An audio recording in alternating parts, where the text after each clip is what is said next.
حافظا وقائدا وناصرا ودليلا وعينا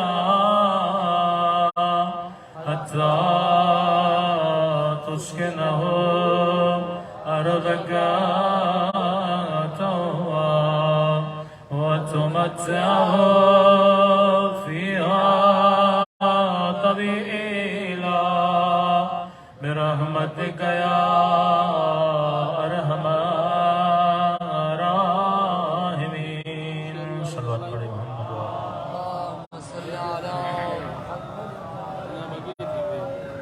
بسم اللہ الرحمن الرحیم. رب اشرح لی صدری ویسر لی امری واحلل عقدۃ من لسانی یفقهوا قولی.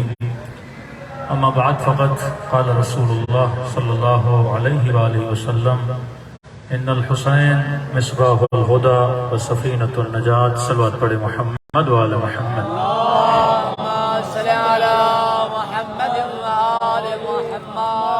دعا ہے پروردگار عالم ہم سب کی عبادتوں کو اپنی بارگاہ میں قبول فرمائے اور جس مقصد زندگی کی خاطر ان مجالس میں تشریف لاتے ہیں خدا ان مقاصد میں بھی ہم سب کو کامیابیاں کامرانیاں نصیب فرما دے.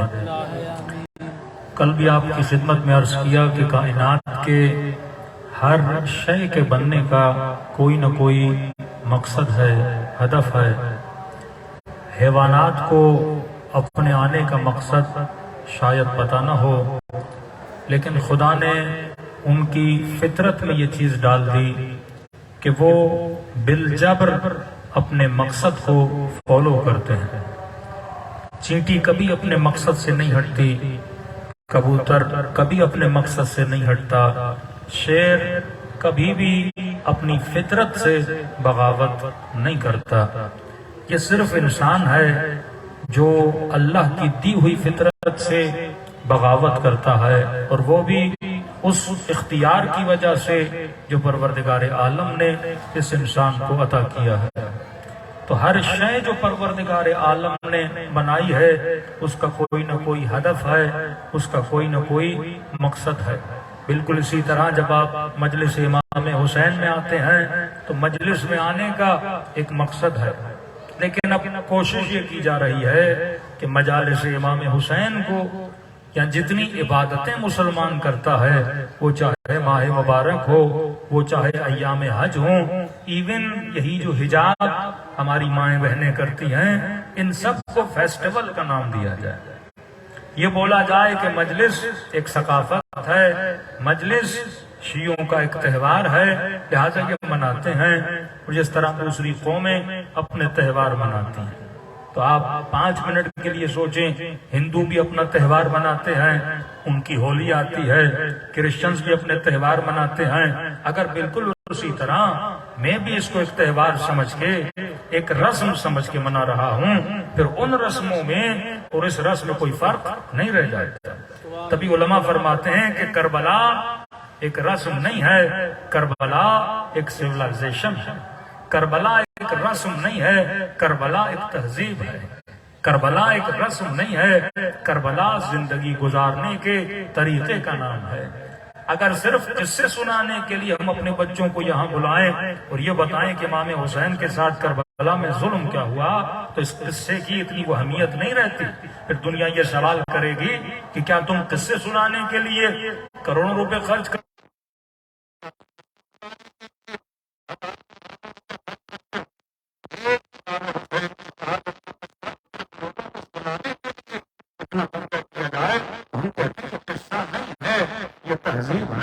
یہ قصہ نہیں ہے، یہ تمدن ہے. یہ قصہ نہیں ہے، یہ سیولائزیشن ہے. یہ وہ قصہ تھا جس کو رسول خدا نے ہونے سے پہلے امتوں کو بتایا. فرمایا ما من نبی، کوئی ایسا نبی نہیں ہے جس نے امام حسین پہ گریہ نہ کیا ہو. کوئی ایسا نبی نہیں ہے جس نے قبر امام حسین کی زیارت نہ کی ہو. تو ایک تو کربلا کسی قصے کا نام نہیں ہے, دوسرا کربلا ایک مخصوص سرزمین کا نام نہیں ہے کہ آپ کہیں کہ عراق میں سرزمین ہے جسے کربلا بولا جاتا ہے. نسبت اس کربلا سے ہے, لیکن کربلا ایک مفہوم کلی ہے. اگر سرزمین کا نام ہوتا تو آج سارے لوگ کربلا چلے جاتے, لیکن فرمایا کل یوم عاشورا کل ارض کربلا, کہ ہم جب ایام محرم آتے ہیں, محرم کا چاند نمودار ہوتا ہے, ہم گلی گلی کو کربلا بنا دیتے ہیں. ہر دن ہر جگہ پہ عاشورہ منانے کی صورت میں منایا جاتا ہے. تو ایک تو دشمن یہ چاہتا ہے اس کو قصہ بولا جائے. میں نے کل قرآن کی آیت آپ کی خدمت میں پڑھی, سورہ ہود میں پروردگار عالم کہتا ہے میرے نبی یہ قرآن کے جتنے قصے تجھے سنائے جا رہے ہیں یہ لوری نہیں ہے جس طرح مائیں بچوں کو لوریاں سناتی ہیں. ان قصوں میں ہم نے تمہارے لیے 4 چیزیں رکھی ہیں. پہلی چیز یہ حبیب ہم تجھے قصہ سنا رہے ہیں تاکہ نثبت تمہارے دل کو مضبوط کر دیا جائے, تمہارے ایمان کو, امت کے ایمان کو مضبوط کر دیا جائے, تاکہ انسان دیکھے کہ میں نے موسیٰ کی مدد کیسے کی, میں نے ابراہیم کی مدد کیسے کی, کہ پیچھے لشکر ہے آگے پانی ہے. دیکھ میں نے حضرت موسیٰ کے لیے سمندر کو زمین کس طرح بنا دیا, میں نے ابراہیم کے لیے آگ کو گل و گلزار میں کس طرح بنا دیا. تو یہ قصہ نہیں ہے, یہ دل کی مضبوطی کے لیے بیان کیا جا رہا ہے. اور میں نے کہا کہ اگر اس قوم کو واقع کربلا کا پتہ نہ ہوتا, واقعاً ہماری ماؤں کو حوصلہ کہاں سے ملتا. جس قوم نے اتنے شہید اٹھائے, اتنی لاشیں اٹھائیں, یہ بہادری جو آج شیعیان علی میں پائی جاتی ہے, یہ بہادری ہمیں کہاں سے ملی؟ کربلا سے ملی. آج کیوں دنیا کا ہر مسلمان دنیا کی طاقتوں سے خائف ہے, دنیا کی بڑی طاقتوں سے خائف ہے, لیکن علی کا چاہنے والا کسی سے خائف نہیں ہے؟ کیونکہ دوسری دلیل یہ بتائی کہ قصے سناتے ہیں تاکہ تیرا دل مضبوط ہو جائے, اور دوسری دلیل یہ ہے حبیب تجھے یہ قصے اس لیے سنا رہے ہیں تاکہ حق اور باطل کی پہچان ہو جائے.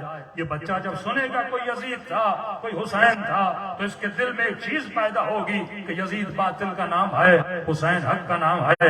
جب یہ سنے گا جنگ صفین میں علی تھے, مد مقابل میں آنے والے بھی تھے, لہٰذا ایسے پتہ چلے گا کہ حق کیا ہوتا ہے, باطل کیا ہوتا ہے. ہم جان بوجھ کے اپنی نسلوں کو جنگیں سناتے ہیں کہ سن جنگ جمل, جنگ صفین, اور سن کربلا کا واقعہ, تاکہ تجھے پتہ چلے کہ ہر زمانے میں ایک باطل ہوتا ہے, ہر زمانے میں ایک حق ہوتا ہے. تبھی اہل بیت نے اصولوں کی لکیر کھینچ دی کہ مثلی لا یبایع مثل یزید, حسین جیسا کبھی یزید جیسے کی بیعت نہیں کرے گا. ایک آیت نہیں 3 آیتیں ہیں. دوسری دلیل یہ کہ حبیب حق و باطل کی پہچان ہو جائے. تیسری دلیل یہ ہے کہ یہ قصے سنا تاکہ لوگوں کے لیے موعظہ بنے, نصیحت بنے. دیکھیں حسین نے صبر کیسے کیا باطل کے سامنے, ظلم کے سامنے. چوتھی دلیل یہ کہ حبیب انہیں بتا تاکہ ان کے وجود میں حق کا ذکر پیدا ہو جائے اور باطل سے نفرت پیدا ہو جائے. دوسری آیت یہ فرمائے وَمَن يُعَظِّمْ شَعَائِرَ اللَّهِ فَهِيَ مِن تَقْوَى الْقُلُوبِ. یہ مت کہو کہ یہ قصہ ہے, جو شعائر اللہ کا احترام کرتا ہے یہی تقوی پروردگار عالم کی نشانی ہے. اب یہ بولنا کہ شاعر صرف حجر اسود کا نام ہے, شاعر صرف صفیہ سید صفا و مروہ کا نام ہے, شاعر میں سے صرف خانہ خدا ہے. اصلا سوال یہ حجر اسود ایک پتھر ہے, یہ شاعر اللہ کیسے بنا؟ کہ جس پتھر کی نسبت پروردگار عالم سے ہو جائے وہ شاعر اللہ میں سے ہے.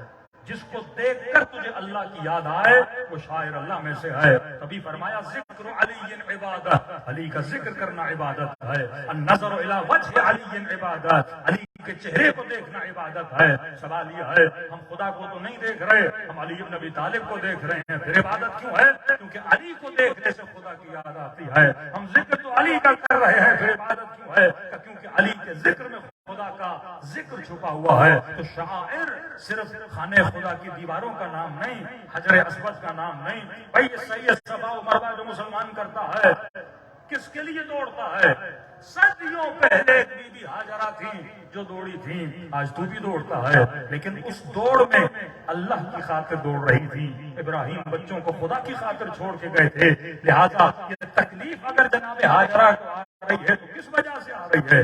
ایک بندہ اپنا گھر چھوڑ کے, گھر میں پانی بھی ہے, گھر میں کھانا بھی ہے, گھر میں بستر بھی ہے, گھر میں آسائش بھی ہے, گھر میں آرام بھی ہے, لیکن خدا کہے کہ ابراہیم اپنے بچوں کو ایک ایسی سرزمین پہ چھوڑ کے آ جاؤ جس سرزمین میں کوئی اناج نہیں اگتا، جہاں پہ کوئی پانی نہیں۔ اب ابراہیم اپنے لیے نہیں جا رہے، ابراہیم پروردگار عالم کے لیے جا رہے ہیں، اور وہاں جانے کے بعد اگر بی بی ہاجرہ کو تکلیف آ رہی ہے تو اللہ کے حکم کی وجہ سے آ رہی ہے۔ اب کہا اس تکلیف کو یاد کرو جو ہاجرہ نے دیکھی تھی، جس طرح بی بی ہاجرہ دوڑی تھی اسی طرح تو بھی دوڑے گا، تاکہ ہاجرہ کی یاد زندہ رہے، کیونکہ بی بی ہاجرہ کی یاد میں ہی پروردگار عالم کی یاد ہے۔ اب سوال یہ ہے، حسین ابن علی مدینے میں بڑے سکون سے بیٹھے تھے، گھر میں پانی بھی تھا، گھر میں کھانا بھی تھا، بچوں کے اوپر باپ کا سایہ بھی تھا، ماؤں بہنوں کے سروں پہ چادر بھی تھی۔ اگر مولا کربلا کی طرف روانہ ہوئے، یہ جملہ کہا خرجت الاصلاح امت جدی، اگر میں نکلا تو کس کی اصلاح کے لیے؟ امت جد کی اصلاح کے لیے۔ ذات کی خاطر حسین نہیں نکلے، پروردگار عالم کی خاطر نکلے، تو لہذا ذکر حسین بھی شاعر اللہ میں سے ہے، اور اگر شاعر اللہ ہے تو اس کا ذکر کرنے سے انسان کے دل میں تقوی الہی پڑ جاتی ہے۔ صلوات پڑھے محمد وآل محمد۔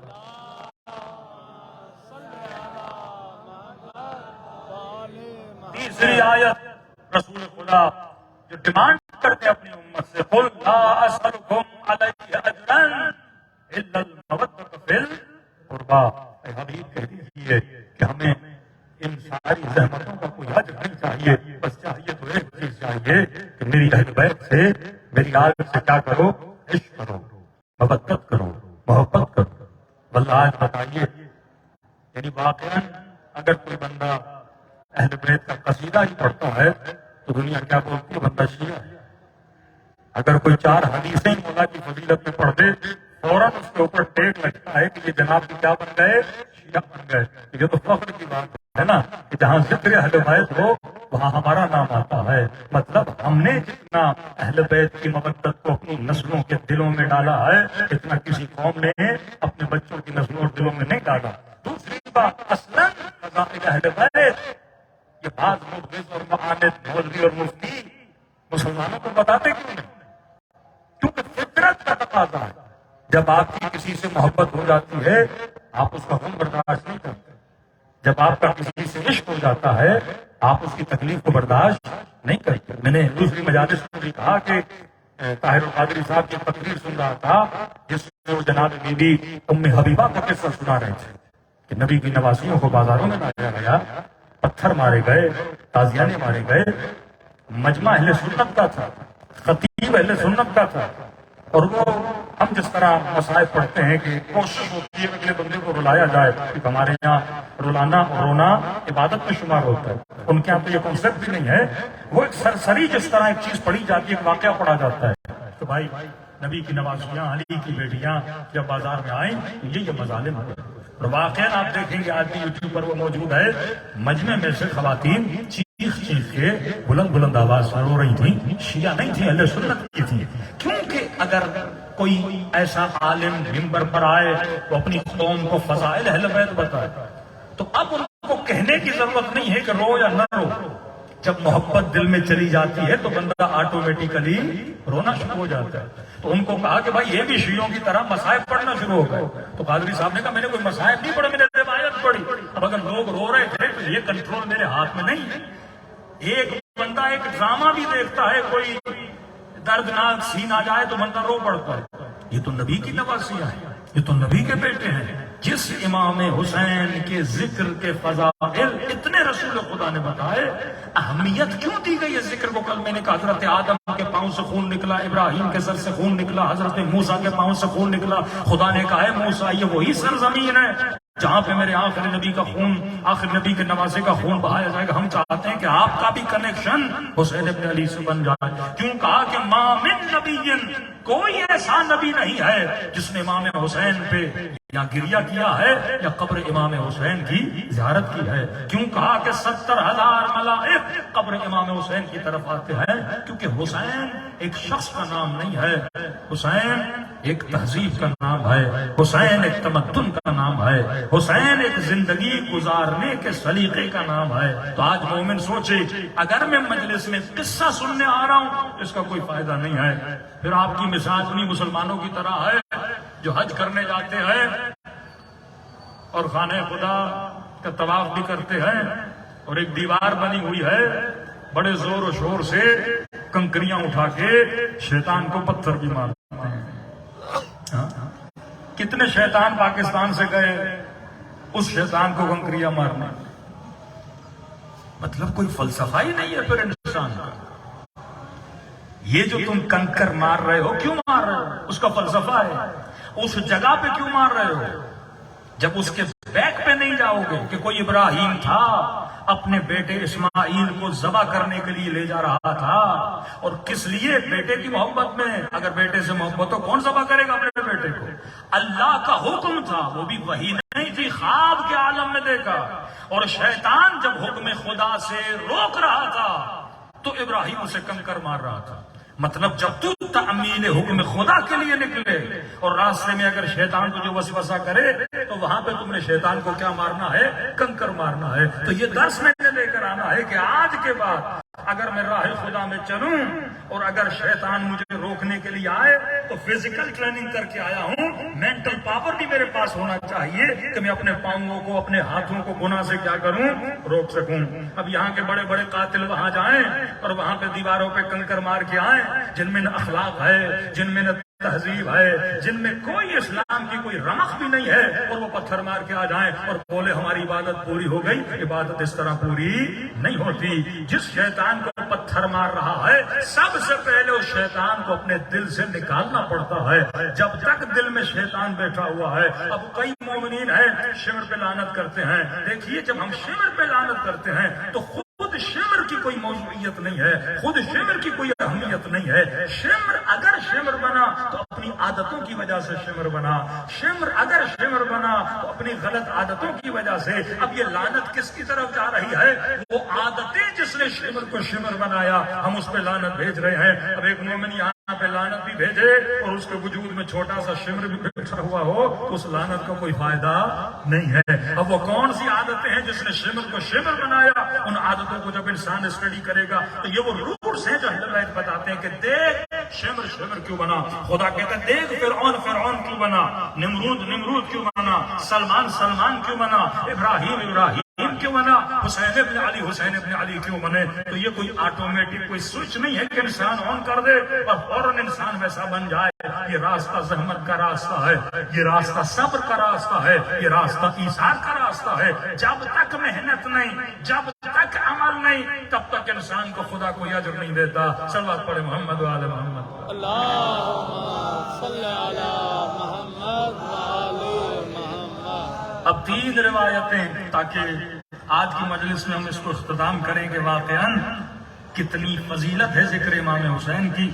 اس کے بعد ہم اس پہلو کو ٹچ کریں گے کہ امام حسین کی طرز زندگی کو ہم کیسے اپنائیں۔ واقعاً امام حسین کی زندگی کیا تھی، امام حسین کی زندگی کے اصول کیا تھے۔ ایک ایک اصول بھی اگر ہم اپنا لیں تو ہماری دنیا اور آخرت آباد ہو سکتی ہے۔ صلوات پڑھے محمد و آل محمد۔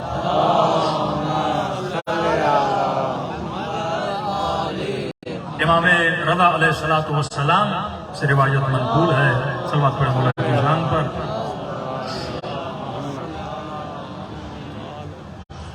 شیخ صدوق اللہ ان کے درجات کو بلند کرے، عیون اخبار الرضا میں 3 جملے ہیں امام رضا کے فرش عزا پہ آنے والوں کے لیے۔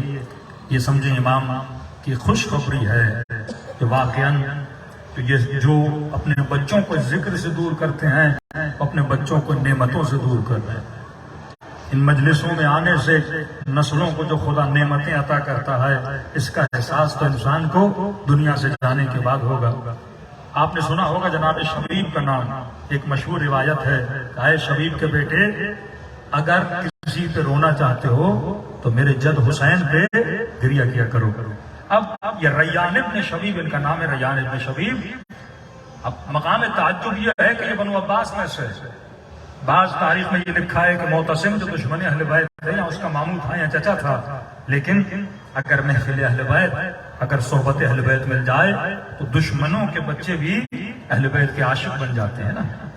فرمایا تو نور میں جائے گا تو نورانی بنے گا، ظلمتوں میں جائے گا تو ظلمانی بنے گا۔ اب معصوم فرماتے سن ابن شبیب ان سرک ان تسکن الغرف المبنیہ فی الجنہ مع النبی وابن الشبیب، اگر تو جنت میں اس مقام پہ آنا چاہتا ہے جہاں پہ وہ گھر موجود ہیں یا کمرے موجود ہیں جہاں پہ رسول خدا رہتے ہیں، مطلب اگر رسول خدا کا ہمسایہ بننا چاہتا ہے، اگر چاہتا ہے جنت میں تجھے وہ مقام ملے جہاں پہ انبیاء بیٹھے ہوئے ہیں۔ اب دیکھیے یہی کراچی ہے، کوئی سولر بازار میں، کوئی ڈی ایچ اے میں، کوئی انچولی میں، کوئی نور رضویہ میں کیٹیگریز بنی ہوئی ہیں۔ جنت میں بھی اس طرح کیٹیگریز ہیں۔ اعلیٰ ترین مقام جنت مقام الفردوس ہے، اور فرمایا اگر تو اس جگہ پہ جانا چاہتا ہے جہاں پہ رسول خدا کا کمرہ یا رسول خدا کا گھر بنا ہوا ہے، اگر تو چاہتا اس کے کمرے کے ساتھ اللہ تجھے کمرہ عطا کرے، تو ابن شبیب تو چاہتا ہے کہ مولا کون نہیں چاہتا، تو مولا میں کیا کروں؟ فرمایا فلعن قتلۃ الحسین، تو حسین کے قاتل پہ لعنت بھیجا کر۔ سبحان اللہ، کتنا مقام ہے امام حسین کا کہ صرف اس کے دشمن سے براءت کرنے، اس کے دشمن کا بغض اپنے دل میں رکھنے کا مقام اتنا بلند ہے۔ اب اگر مومن یہ مقام چاہتا ہے تو اپنے گھروں میں بچوں کو عادتیں دلائیں، ہفتے میں کم از کم ایک بار، مہینے میں کم از کم ایک بار، اور اگر پابندی سے بندہ روز پڑھے تو کم از کم زیارت عاشوراء ہمارے بچے پڑھا کریں۔ تو روز جو زیارت عاشوراء پڑھتا ہے وہ دنیا سے جیسے جائے گا اس کا گھر وہاں ہوگا جہاں رسول گرامی صلی اللہ علیہ وآلہ وسلم کا گھر موجود ہے۔ دوسری خوشخبری فرمائیں ان سرک ان یکون لک ثواب الشہداء لمن استشہد مع الحسین، اے شبیب کے بیٹے اگر چاہتے ہو تجھے شہادت کا وہ مقام ملے جو شہدائے کربلا کو امام حسین پر اپنی جانیں قربان کر کے کربلا میں ملا۔ اکثر لوگ یہ تمنا کرتے ہیں نا کہ کاش ہم بھی کربلا میں ہوتے، ہمیں بھی یہ مقام ملتا۔ مجھے کئی جوانوں نے یہ اپنی زندگی کا قصہ، ایک نہیں تو کم از کم 3 سے 4 جوانوں نے جو قلباً یہ بولتے تھے کہ کاش ہم کربلا میں ہوتے، تو کہتے مولانا ہم نے خواب کے عالم میں یہ دیکھا کہ ہمارا بدن کربلا کے سرزمین پہ پڑا ہوا ہے اور ایسے محسوس کریں جیسے ہم بھی شہید ہو رہے ہیں، اور ہمارے اوپر جو گھوڑے کربلا کے شہداء کی لاشوں پہ دوڑائے جا رہے تھے۔ ایک تو جوان نے کہا مولانا میں نے ان ٹاپوں کو بھی محسوس کیا جب وہ گھوڑے دوڑ رہے تھے، کہ اسی وقت خواب کے عالم میں رو رہا تھا جب مجھے اتنی تکلیف ہو رہی ہے تو حسین کے قبر کو کتنی تکلیف ہوئی ہوگی۔ خود امام حسین کو فرمایا ان سرک، اگر تو چاہتا ہے تجھے وہ مقام ملے جو شہداء کربلا کو ملا، پہلا اگر نبی کے ساتھ گھر چاہتے ہو تو حسین کے قاتلوں پہ لعنت کرو، دوسرا اگر چاہتے ہو کہ رسول خدا، اگر چاہتے ہو شہداء کربلا کے شہداء کا تجھے ثواب ملے تو کیا کرو کہ جب بھی ذکر شہادت حسین سنا کرو تو یہ جملہ کہا کرو یا لیتنا کننا معکم فافوز معکم فوزا عظیما۔ کیا ترجمہ اردو میں بھی بول سکتے ہیں کہ کاش مولا ہم آپ کے ساتھ ہوتے اور اپنی جانوں کو آپ پہ کیا کرتے، قربان کرتے۔ اگر خلوص دل سے بندہ یہ جملہ کہے تو خدا اسے ثواب شہداء کربلا نصیب کرے گا۔ صلوات پڑھے محمد و آل محمد۔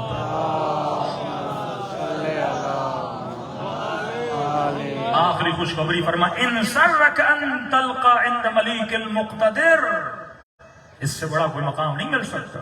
کہ وابن الشبیب، اگر چاہتے ہو مرنے کے بعد اللہ کی ملاقات کرو عند ملیک المقتدر۔ اب اللہ جانے یہ کون سا مقام ہے، یہ عرش کا مقام ہے، یہ کرسی کا مقام ہے، جو اللہ کا مقرب ترین فرشتہ جہاں پر ہوتا ہے، عند ملیک المقتدر، سب سے طاقت ور ترین فرشتہ جہاں پر موجود ہے۔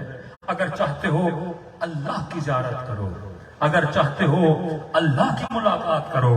کہتے یہاں پہ شبیب کا بیٹا ریان ایک مرتبہ چوکس ہو گیا، کھڑا ہو گیا، مولا اتنا بڑا مقام کہ اللہ کی ملاقات کا ثواب ملے۔ کہاں چاہتے ہو اللہ کی ملاقات کرو؟ کہاں مولا کیوں نہیں چاہتے؟ تو امام نے فرمایا فزور الحسین، تو کربلا جا کر حسین کی قبر کی زیارت کیا کرو۔ جتنی مرتبہ یہاں حسین کی قبر کی زیارت کرو گے اتنی مرتبہ پروردگار عالم تجھے وہاں پہ اپنی ملاقات کے لیے بلائے گا۔ اگر یہ قصہ عام ہوتا اتنی فضیلتیں ہوتی، اگر یہ قصہ عام ہوتا جب سیدہ گہوارے میں لے کر آئیں تو رسول یہ بولتے کہ میرے اس لال کی قبر پر 70,000 فرشتے زیارت کرنے آئے ہیں.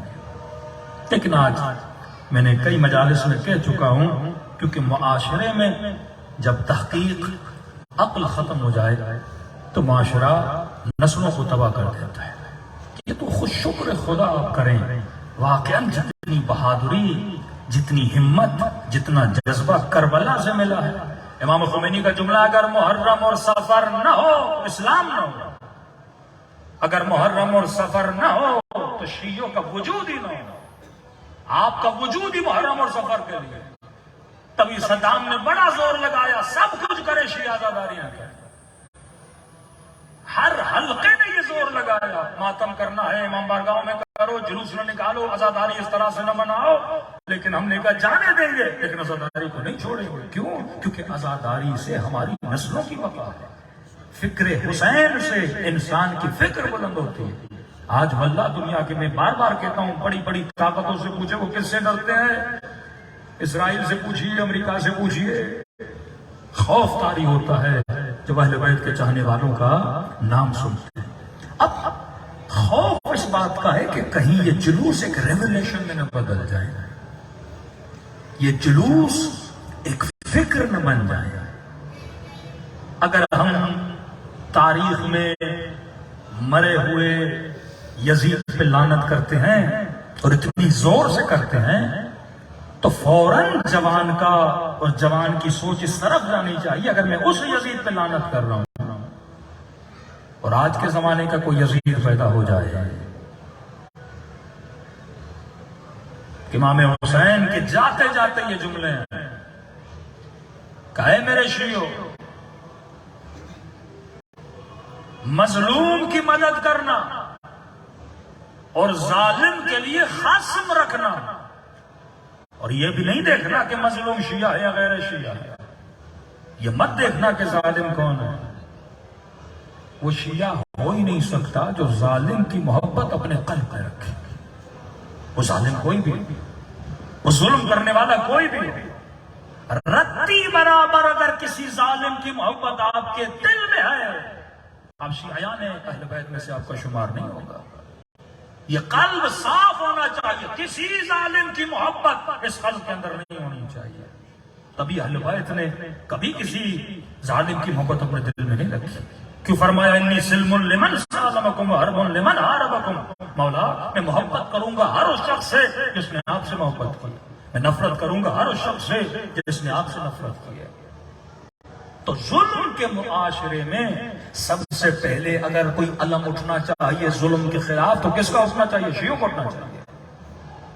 اور الحمدللہ فلسطین کی برملا اگر کسی فرقے نے آواز بلند کی فلسطینیوں کے لیے تو مکتب اہل بیت والوں ہے.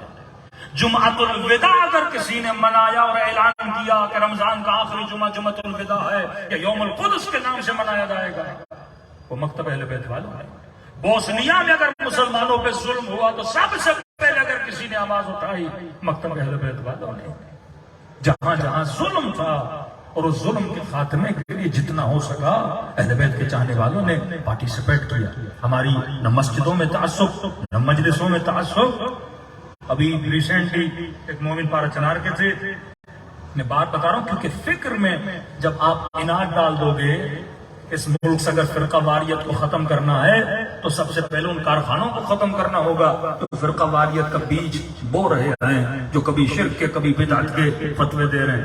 کبھی بیچارہ مومن کہتا ہے پارا چنار کا جب یہ واقعہ تو کہتا ہے مولانا آسٹریلیا میں سڈنی میں پاکستان ہائی کمیشن کے سامنے ہم نے جلوس نکالا اس ظلم کے خلاف کہ شیعہ مارے جا رہے ہیں، حکومت کوئی ایکشن لے.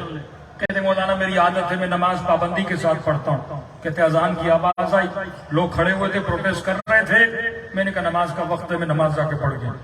کہتے مولانا میں ایک مسجد تھی، اب ہم نے کہا آسٹریلیا یہ پاکستان میں ہوتا ہے کہ کسی بریلوی کی مسجد میں یا حدیث کی مسجد میں یا کسی اور مسجد میں جاؤ تو ٹیڑھی ٹیڑھی آنکھیں کر کے دیکھتے ہیں جیسے بندہ پتہ نہیں کیا کرنے آ گیا مسجد میں.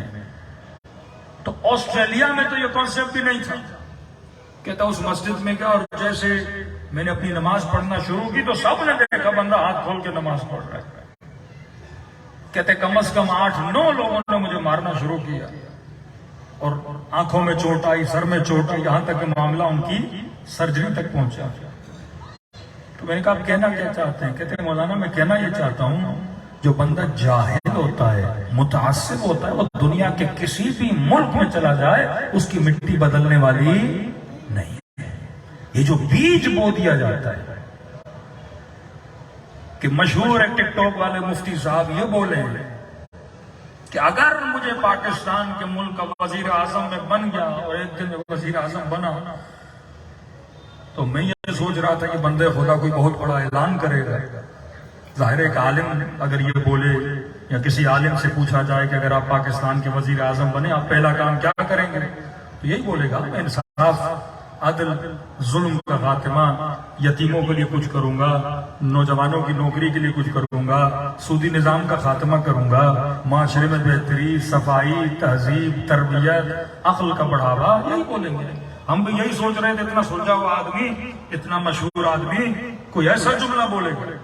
لیکن حیرت تب ہوئی پھر اس مومن کی بات یاد آئی کہ آسٹریلیا بھی چلے آئیں تو ذہنیت وہی رہتی ہے جو تعصبات ان کے ذہنوں میں ڈالے گئے ہیں. تو پہلا جملہ کہتا ہے اگر میں وزیر اعظم بنا تو پاکستان کا سب سے بڑا مسئلہ یہ مزارے ہیں, میں مزارے گرا دوں گا.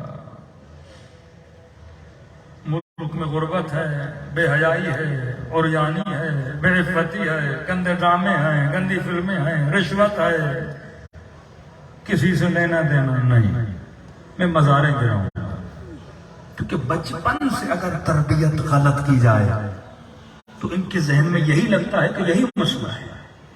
خوارج, ابن ملجم, عمرو عاص نے خط لکھا جناب عمر کو کہ ہمارے پاس کوئی قاری نہیں, قاری بھیجیے قرآن پڑھانے کے لیے. تو عمر نے قراءت قرآن کے لیے ابن ملجم کو بھیجا. قاری اچھا تھا, قرآن بڑا اچھا پڑھتا تھا, اور اسے کہا کہ میں نے تیرے اوپر احسان کیا ہے کہ اتنا اچھا قاری یہاں سے نکال کے وہاں بھیجا ہے. اب آ رہا ہے تو اس کو خیال بھی کرنا, اسے گھر بھی دینا, ساز و سامان بھی دینا. اور یہی ابن ملجم قاتل علی ابن ابی طالب آنا. کہتے ہیں جب قصاص کے لیے آئے نا اس کے ہاتھوں کو کاٹنے کے لیے تو اس وقت بھی پشیمان نہیں تھا. یہ سمجھ رہا تھا کہ میں حق پر ہوں, ولیعاذ باللہ علی باطل پر ہے. اور یہاں تک بولتا ہے کہ میرے ہاتھوں کو قطع کرو گا. کیا کہہ رہا, مجھے مارنے سے پہلے میرے ہاتھوں کو قطع کرو گا. کیوں؟ کہتا تھا کہ اللہ کے حضور جاؤں اور یہ قربانی اللہ کے حضور میں کیا کروں پیش کروں, جس کے لیے دعائے لطفہ میں کہے کہ اشقل آخرین. اس سے بڑا کوئی شقی نہیں ہے جو امام امت کا کیا کرے, قتل کرے.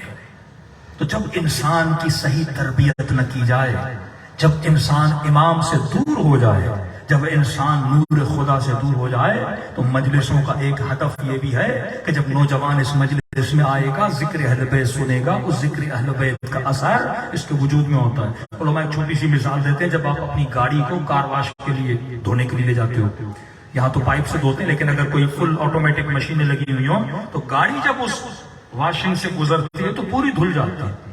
فرماتے ہیں مجلس امام حسین بھی بالکل اسی طرح ہے. لوگ جب مجلس امام حسین میں آتے ہیں تو مجلس امام حسین لوگوں کے رذائل کو اسی طرح دھو دیتی ہے.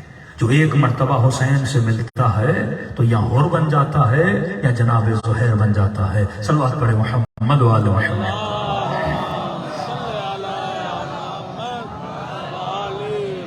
بس 2 قرآن کی آیت اور رحمت کو تمام کروں, مصاحف کا میں رب دیتا ہوا چلوں. 3-4 آیتیں ہیں جو انشاءاللہ اس کی تفصیل میں کل آؤں گا. اس کو ہم رب دیں گے کہ امام حسین کا طرز زندگی کس طرح امام حسین نے زندگی گزاری, ہم بھی اس طرح زندگی گزاریں. میں بانیان مجلس کو کہنا چاہتا ہوں, اکثر لوگ محرم آتا ہے مجلس سے فارملٹی کے لیے کرتے ہیں کہ 10 دن فرش اعضا بچانا ہے, لوگ آئیں اور ہم کیونکہ شیعہ ہیں کل کو یہ نہ بولے شیعہ تھا اور مجلس نہیں کروائی. یہ مجلس نہیں ہے, یہ مکتبہ ہے, یہ کلچر ہے. یہ نسلوں کو بنانے کی ایک تہذیب پیدا کرنے کی چیز ہے نا. آج واللہ جن کے بچے دوسرے ملکوں میں چلے گئے اور انہوں نے مضبوطی سے عزا امام حسین کو جنہوں نے نہیں تھاما، ان کی نسلیں تباہ ہو گئی. یہ ادب آپ کا بچہ کہاں سیکھتا ہے؟ اسکول میں، فرش ادب. جھوٹ کو برائی سمجھنا، حسد کو برائی سمجھنا، حجاب کا درس، عفت کا درس، حیا کا درس، قوت قلب، یہاں تک کہ جہاد کا جذبہ، یہ کہاں سے ملتا ہے؟ مجلس امام حسین سے. واللہ ایران میں انقلاب نہ آتا اگر یہ ممبر نہ ہوتے، مجلسیں نہ ہوتی، قومیں کبھی نہ سنورتی اگر یہ مجلس. واقعاً مجلس انسان راضی کا نام ہے، لیکن اگر مجلس کو اس طرح سمجھا جائے. کل میں نے شاید عرض کیا تھا، کسی نے رسول خدا کو ایک نمازی کی طرف اشارہ کیا، یا رسول اللہ یہ نمازی آتا ہے یصلی و یسرق، چوری بھی کرتا ہے نماز بھی پڑھتا ہے، لہذا نکال دیا جائے اسے مسجد سے. نبی نے فرمایا خبردار، چوری کرتا ہے مجھے پتا ہے، لیکن مسجد میں آنے سے اسے نہ روکو. کیوں یا رسول اللہ؟ فرمایا الصلاۃ تنہی عن الفحشاء والمنکر، نماز انسان کو فحشاء سے بچاتی ہے. تو نماز پڑھتا رہے گا، گناہ سے کیا ہو جائے گی؟ دوری ہو جائے گی. اسی لیے کبھی مت کہا کرو فلاں جمع مجلس میں کیوں آیا ہے، فلاں خاتون کا حجاب صحیح نہیں ہے، یہ مجلس سننے کیوں آئی ہے. یہ جتنی بار آئے گی اس کے اندر اصلاح پیدا ہوگی. تبھی امیر المومنین فرماتے انا الصلاۃ، میں نماز ہوں. امام حسین فرماتے انا، میں نماز ہوں. جس طرح نماز انسان کو فحشاء سے بچاتی ہے، اسی طرح مجلس امام حسین بھی انسان کو فحشاء سے اور گناہ سے کیا کرتی ہے؟ بچاتی ہے. صلوات پڑھے محمد والے محمد. ایک چھوٹی سی آیت ہے سورہ مائدہ کی، آواز آتی ہے قل هل يستوي الخبيث والطيب، اے حبیب کہہ دو کیا خبیث اور طیب برابر ہو سکتے ہیں؟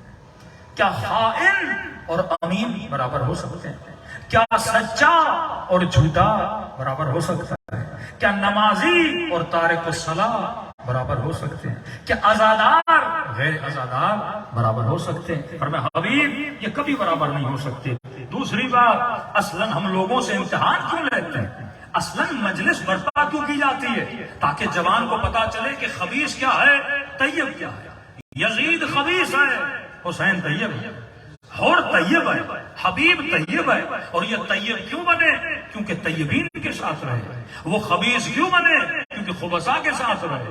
ابن زیاد کا دوست مروان ہے، ابن سعد کا دوست شمر ہے. جب شمر جیسا دوست ہو، ابن سعد جیسا دوست ہو تو بندہ خبیث ہو جاتا ہے. لیکن اگر بندہ دوستی طیب کے ساتھ کرے، گھر میں اچھی بیوی لائے، نسلیں سدھر جاتی ہیں. اس اسکول میں اچھی دوستیاں کرے، مزاج بدل جاتا ہے. جب تم عزاداروں کے ساتھ ملتا ہے، طیبین کے ساتھ ملتا ہے. کیوں اہمیت ہے مسجد میں جا کے نماز پڑھ؟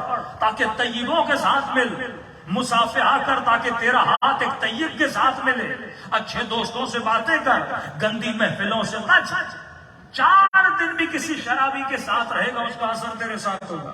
5 دن بھی ایک گالی دینے والے کے ساتھ رہے گا، اس کے تیرے ساتھ اثر ہوگا. محفل اثر دیتی ہے، دوستی اثر ڈالتی ہے. کیوں فرمایا مردوں کے لیے زیادہ خواتین میں نہ بیٹھے؟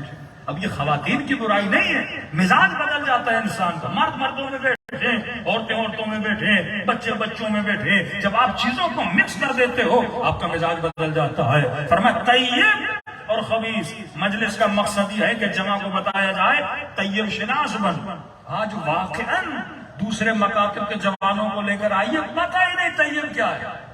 قاتل بھی طیب، مقتول بھی طیب، مارنے والا بھی طیب، مرنے والا بھی طیب، ظلم کرنے والا بھی طیب، مظلوم بھی طیب. یہ کم نعمت ہے کہ تیرے چھوٹے بچے کو پتا ہے کہ ظالم کون ہوتا ہے، مظلوم کون ہوتا ہے. یہ پہچان کہاں سے ملی؟ فرش اعضاء امام حسین سے. جب بندے کی شناخت ختم ہو جائے، واقعا حق کیا ہے باطل کیا ہے. آج حکومت کے بعض مولویوں کو دیکھتے ہیں، مجھے تو تعجب ہوتا ہے. اب نام تو نہیں لوں گا. پچھلی حکومت تھی، وہ وزیر اعظم تھا تو اس کی تعریف، یہ وزیر اعظم اس کی تعریف، کل کوئی اور وزیر اعظم اس کی تعریف. یعنی نہ دین ہے، نہ ایمان ہے، نہ کوئی خط ہے، نہ کوئی لائن ہے، نہ کوئی بنیاد حق و باطل ہے. بس کرسی پہ جو بھی بیٹھ جائے بندہ اسے سلوٹ مارے. یہ کرسی پہ بیٹھنے والوں کی تعریف کرنا یزیدیوں کا کام ہے. امام حسین فرماتے تعریف کر کردار دیکھ کر، تعریف کر رفتار دیکھ کر، تعریف کر بندے کی ہمت دیکھ کر، صفات کو دیکھ کر تعریف کی جاتی ہے، نہ کہ کرسیوں کو۔ اور تاریخ میں اگر نسلوں کو تباہ کیا تو ایسے لوگوں نے تباہ کیا جنہوں نے اپنی نسلوں کو حق و باطل کا نہیں بتایا۔ جب تک حق و باطل، طیب اور خبیث کی پہچان نہیں ہوگی، اور خود پروردگار عالم یہی اعلان کرتا ہے کہ حبیب ہم انسانوں سے امتحان کیوں لیتے ہیں؟ لیمیز اللہ الخبیث من الطیب، کیونکہ خدا دیکھنا چاہتا ہے، تمیز بندوں کو سکھانا چاہتا ہے تاکہ نسلوں کو تمیز ہو جائے کہ طیب کیا ہے باطل کیا ہے۔ میں ابراہیم کا قصہ سنا رہا ہوں، قصہ پڑھ کے میں نے کیا سیکھنا ہے؟ بس ایک نمرود تھا، ایک ابراہیم تھا، نہیں، یہ پہچان نمرود خبیث تھا، ابراہیم کیا تھے؟ طیب تھے۔ ابھی فرمایا طیبات للطیبات والخبیثات للخبیثات۔ ایون تمہاری جو چوائس اور سلیکشن بھی ہونی چاہیے اسی بنیاد پر ہونی چاہیے۔ دوست کا انتخاب، بیوی کا انتخاب، بزنس کا انتخاب، روڈ کا انتخاب، ملک کا انتخاب، سوسائٹی کا انتخاب، ہمسائے کا انتخاب، کوئی کتاب پڑھنی اس کا انتخاب، کوئی فلم دیکھنی اس کا انتخاب۔ سلیکشن جو کرتے ہو بنیاد یہ ہونی چاہیے وہ چیز طیب ہے کہ نہیں ہے، طاہر ہے کہ نہیں ہے۔ صلی اللہ علیہ محمد وآل محمد۔ ایک کتاب ہے ابصار الحسین فی انصار الحسین، یہ کتاب اگر اردو میں ترجمہ ہو تو اس کتاب کو ضرور پڑھیے، ابصار الحسین فی انصار الحسین۔ انہوں نے بڑی درجہ بندی کر کے فہرستوار انڈیکس بنا کے یہ بک لکھی ہے۔ مثلا کربلا میں کتنے شہید تھے جن کے بازو کٹے، کتنے شہید تھے جن کا سر مثلا ظالموں نے پھینکا، کتنے شہید تھے جن کے لاشوں پہ گھوڑے دوڑائے گئے، کتنے اصحاب امام حسین شب عاشورہ آئے، کتنے راستے میں ملے، کتنے چھوڑ کے چلے گئے۔ انہوں نے اس طرح سے ایک جمع بندی کی ہے، ایک فہرست اور انڈیکس بنائی ہے بڑی اچھی۔ اس میں فرماتے ہیں، اب ان کے بقول، ان کی ریسرچ کے بقول، کہ شب عاشور صرف جناب اور امام حسین کے لشکر میں نہیں ہے، فرماتے ہیں تقریباً 60 کے قریب مومنین امام حسین کے لشکر میں آئے۔ طیب اور خبیث بننا یہ آپ کا اختیار ہے۔ پیدا ہوتے ہم سب طیب ہوتے ہیں، لیکن خباثت کے راستے پہ ہم خود جاتے ہیں۔ یہ اختیار دیا ہے خدا نے انسان کو کہ تو چن، طیبی کے راستے پہ چلے گا یا خباثت۔ یہ انشاءاللہ اگلی مجالس میں بتائیں گے کہ طیب کون ہے۔ خدا ایک مثال دیتا ہے درخت کی، بہترین مثال دیتا ہے کہ طیب لوگوں کی نشانیاں کیا ہوتی ہیں اور خبیثوں کی نشانیاں کیا ہوتی ہیں۔ طیب لوگوں کے اندر صفات کون سی ہوتی ہیں، کیونکہ اس میں داخل ہو جاؤں گا، وقت بہت ہو چکا ہے۔ جناب حر کے علاوہ کچھ لوگ اور بھی آئے تھے۔ ایک صحابی ہیں جن کا نام ہے ابو شاشا، یہ بھی لشکر حر میں تھے جب امام حسین کا راستہ روکا گیا تھا۔ اب یہ نہیں پتا یہ جناب حر کے بعد آئے یا جناب حر سے پہلے آئے۔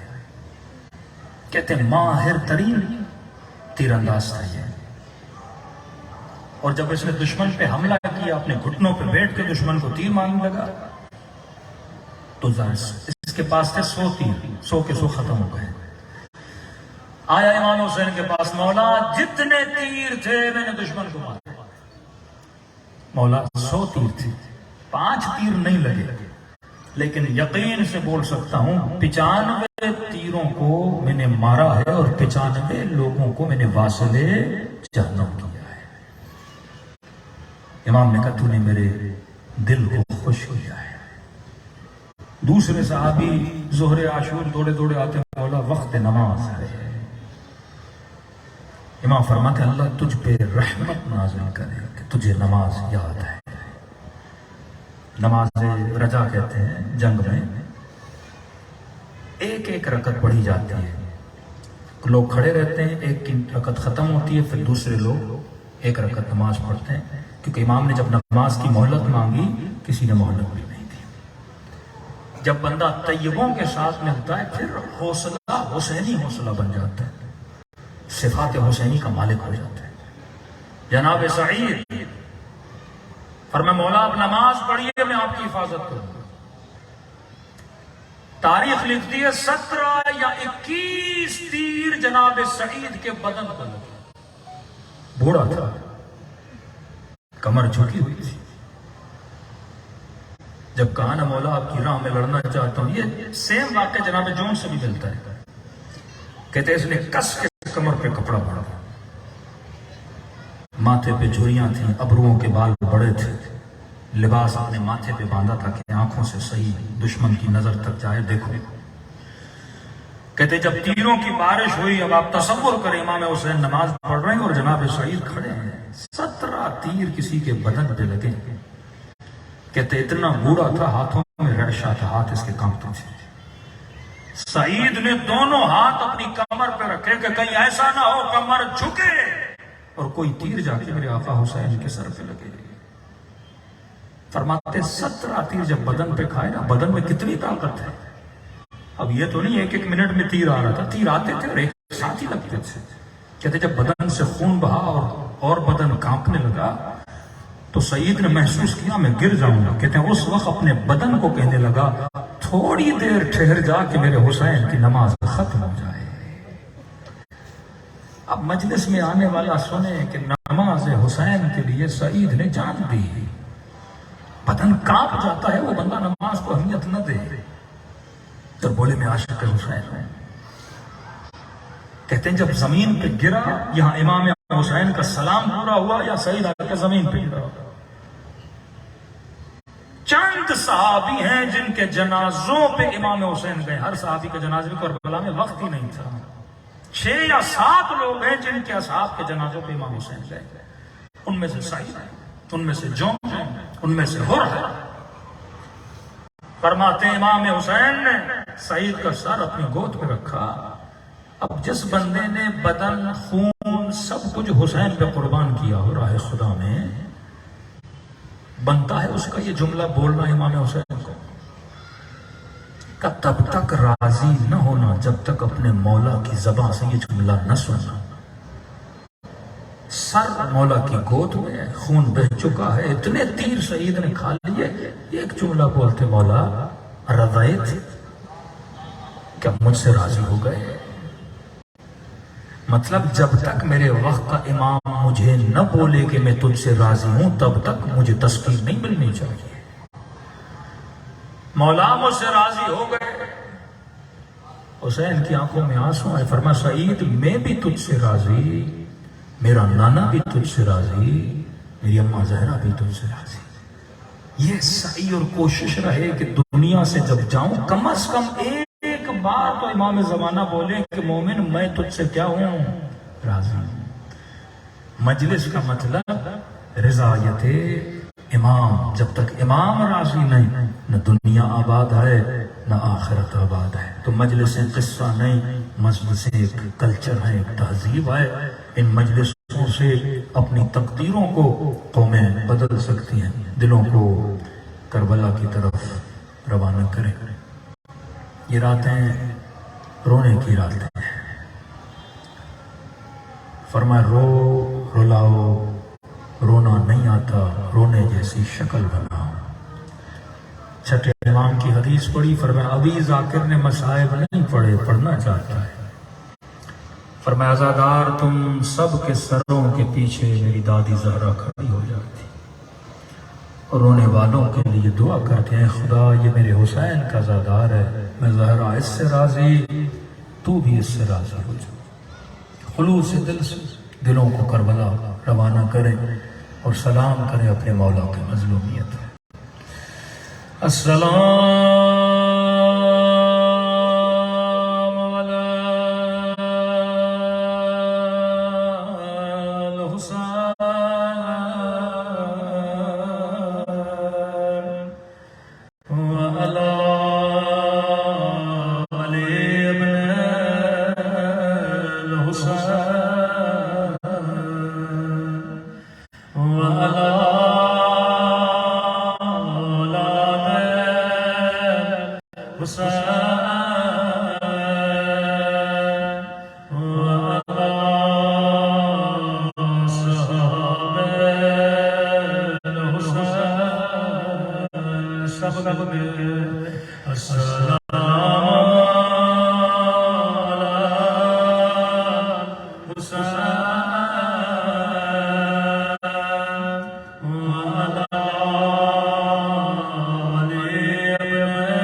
مجبوط ہوتے ہوئے کم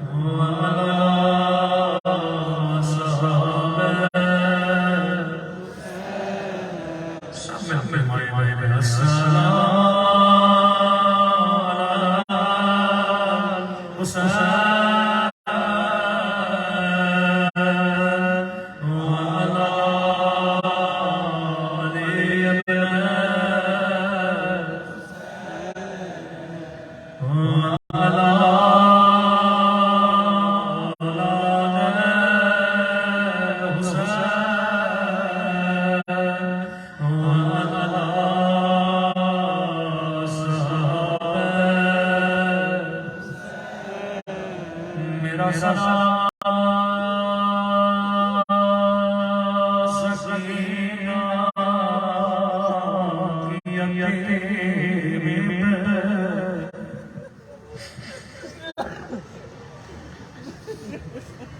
میرا سلام زخمی کلام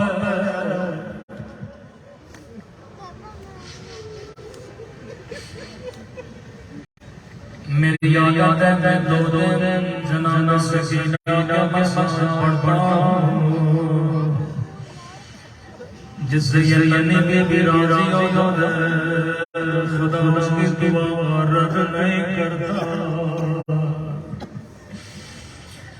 میرا سلام ننے سے رخساروں پہ جن کا رنگ بدل رہا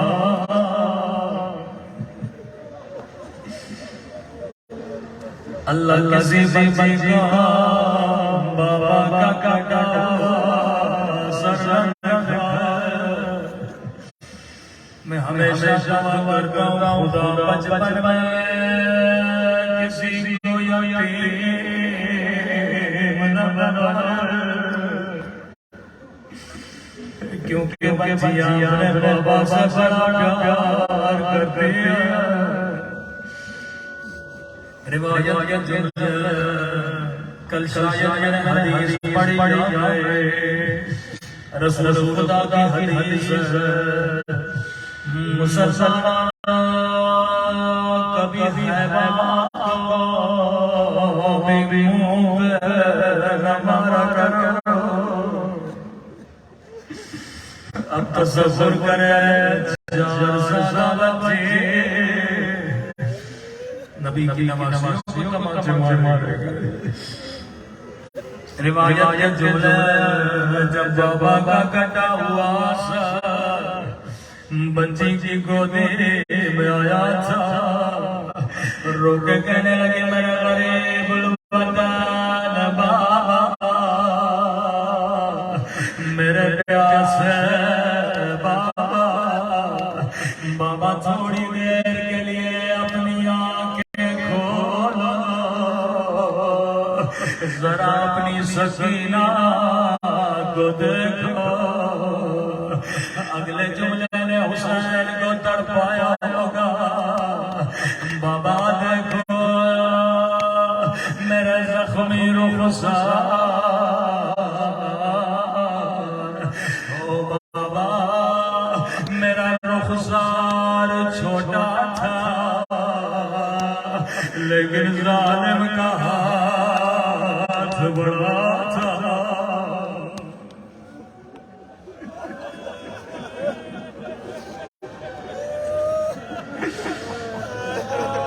میں قربان امام حسین کی یتیمہ بچی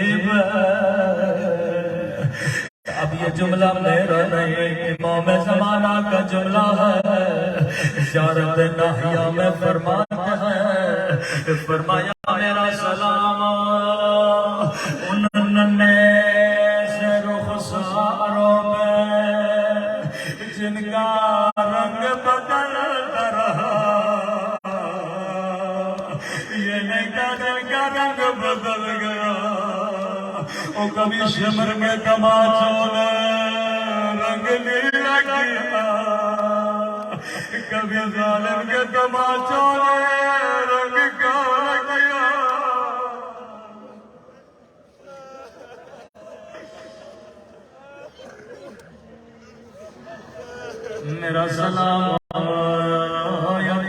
ماں بچی پہ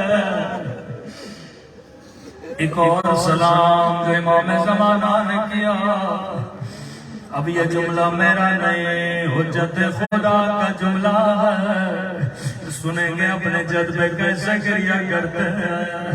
فرمایا میرا سلام زخمی ہوٹوں پہ،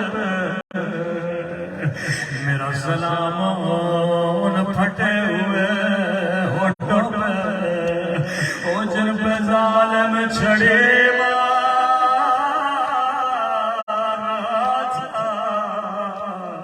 میں کہوں گا امام زمانہ وہ ہوٹ آپ کو یاد ہے. مولا ایک سلام میں بھی کرنا چاہوں گا. آپ نے کہا آپ کا سلام ان زخمی ہوٹوں پہ، وہ جن پہ ظالم چھڑے مار رہا تھا. میں کہوں گا میرا سلام ان ننھی سی آنکھوں پہ جو یہ منظر دیکھ رہے تھے. او اللہ کسی بچی کو بابا کا کٹا سر نہ دکھائے. اللہ جانے سکینہ نے یہ منظر کیسے دیکھا ہوگا.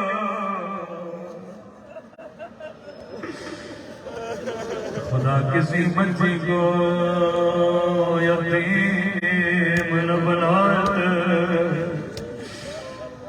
اے خدا تجھے سکینہ کی یتیمی کا واسطہ، تجھے حسین کے زخمی ہوٹوں کا واسطہ، تجھے سکینہ کے زخمی گانوں کا واسطہ.